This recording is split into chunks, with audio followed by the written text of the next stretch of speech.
স্টেশনের শেষ ট্রেন ছেড়ে যায়, আমি দাঁড়িয়ে একা রাত ভোর। তোমার স্মৃতির নীল আকাশে জ্বলে ওঠে হাজার তারা ঘর।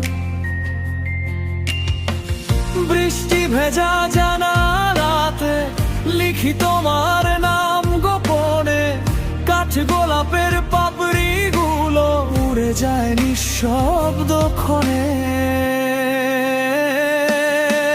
যদি আবার দেখা হয় কোনোদিন এই শহরের ভিড়ের মাঝে, একটা কাঠ গোলাপ হাতে নিয়ে ডাকবো তোমায় আগের সাজে। কাঠগোলাপ, তুমি অসমাপ্ত গল্প।